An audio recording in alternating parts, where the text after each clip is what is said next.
जी अस्सलाम वालेकुम। आप देख रहे हैं यूट्यूब चैनल और मैं हूं अंसर सियाल। कुछ इंपॉर्टेंट अपडेट्स हैं जी पाकिस्तान के पॉलिटिकल सर्कल को लेकर जो आपके सामने रखनी है।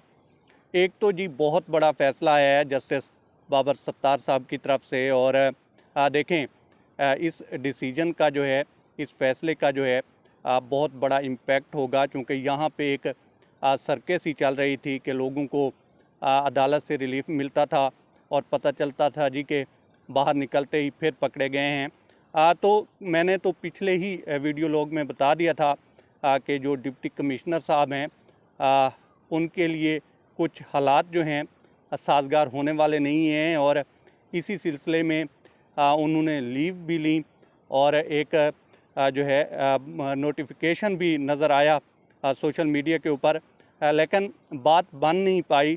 और अब इस तरह की भी इतलात हैं कि उनका जो बाहर जाना है वो भी फ़िलहाल रोक दिया गया है।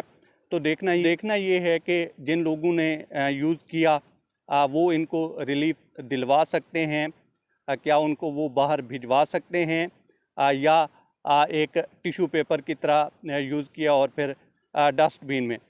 दूसरे नंबर पे जी एक मैंने ख़बर दी थी अलीम ख़ान साहब के हवाले से कि उनके साथ प्रैंक का ये जो सिलसिला है ये दराज भी हो सकता है। और पहले तो छोड़ा जाहिद इस्माइल भुट्टा साहब ने, उनका नोटिफिकेशन रुका हुआ था। उन्होंने कहा जी कि मैं अलीम ख़ान साहब की पार्टी में चला जाता हूं और मुझे जो है नोटिफिकेशन जारी कर दें मेरी कामयाबी का। जब उनका जारी हुआ तो वो चले गए जनाब सुन्नी इत्तेहाद कौंसल में पीटीआई के साथ। इसी तरह से अब ख़बरें आ रही हैं कि जनाब उवैस दरेशक साहब भी जो हैं उन्होंने मफलर तो पहन लिया अलीम ख़ान साहब से और फिर जो है वो भी रफू चक्कर हो गए हैं। तो यहाँ पे भी फ़िल्म के जो हैं गाहे बगाहे ट्रेलर से आ रहे हैं और अलीम ख़ान साहब को भी अब सोचना पड़ेगा कि पीछे ओन चौधरी बचते हैं, किसी दिन वो भी ना चले जाएं। फिर जी कुछ चीज़ें जो हैं वो तेज़ी से बदल रही हैं। पीटीआई की जो लीडरशिप है उसने डिसीजन लिया है कि एक तहरीक चलाई जाएगी और वो ये है कि सिकंदर सुल्तान राजा जो कि चीफ इलेक्शन कमिश्नर हैं उनके हवाले से उनके ख़िलाफ़ कि जनाब आप इस्तीफ़ा दें। आपने देखा होगा कि सेनेट में भी काफ़ी सारे लोगों ने इससे मिलती जुलती बात की है। जिस तरह से JUI के कुछ लोगों ने वहाँ पे डिमांड की, सेंटर मुश्ताक ने तो यहाँ तक कह दिया कि इनके ऊपर आर्टिकल 6 चलाना चाहिए। तो इसी तरह की खबरें हैं कि आने वाले दिनों में ये तहरीक जो है वो ज़ोर पकड़ेगी और इसमें PTI भी जो है हिस्ब ज़ायक़ा अपना हिस्सा डालेगी। और आज इसका ऐलान जो है बैरिस्टर गौहर ने भी किया है कि हम मुतालबा करते हैं कि जनाब सिकंदर सुल्तान राजा जो हैं वो मुस्ताफ़ी हों। टू बी वेरी ऑनेस्ट, और सच बात भी यही है कि जिस तरह के इलेक्शन करवाए गए हैं उनको जाना भी चाहिए।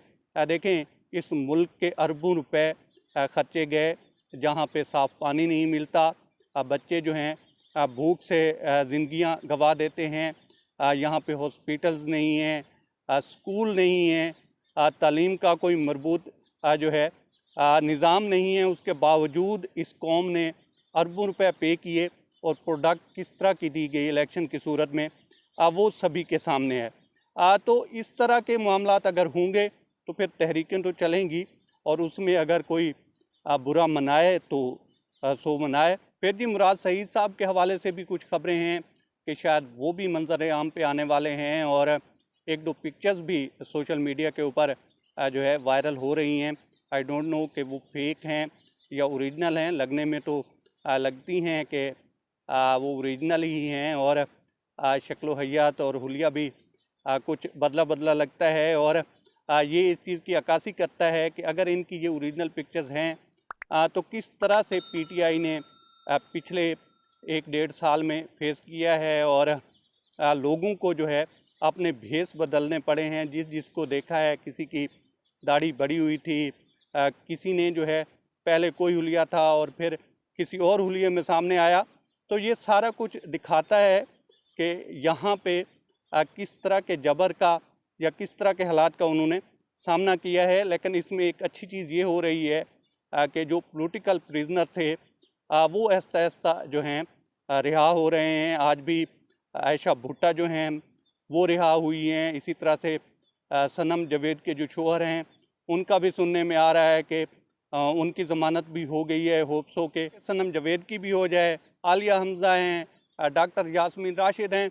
इसी तरह से एक लंबी चौड़ी लिस्ट है, लेकिन अच्छी बात यह है कि वन बाई वन ही सही लेकिन हो रही हैं आहिस्ता आहिस्ता से। इसी तरह से सलमान मिर्ज़ा, जिनका जो ताल्लुक़ है गालबन बोल्ड टीवी से है, वो काफ़ी दिनों से मिसिंग थे और अब उनकी भी ख़बरें आ रही हैं कि वो भी अपने घर पहुंच गए हैं।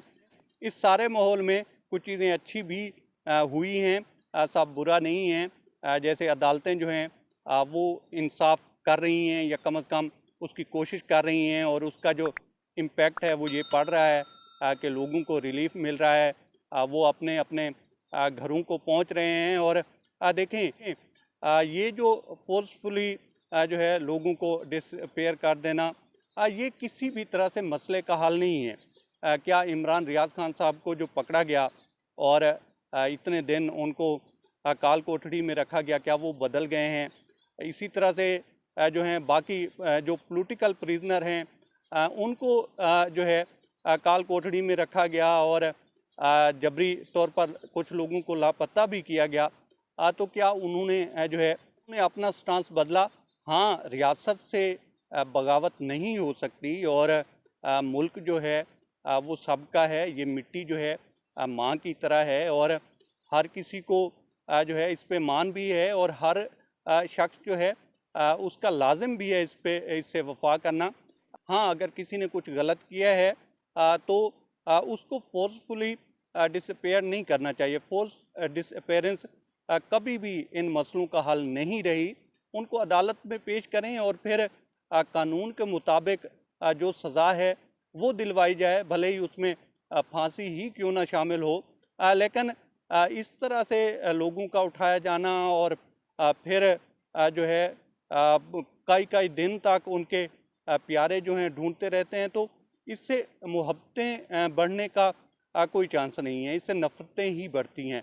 बहरहाल जी, अब तक इतना ही। आप दोस्तों से रिक्वेस्ट है कि आप हमारे चैनल का विज़िट करें और अगर आपको हमारे चैनल का कंटेंट पसंद आए तो इसे सब्सक्राइब करें। ताउन के लिए शुक्रिया दोस्तों। अल्लाह हाफ़िज़।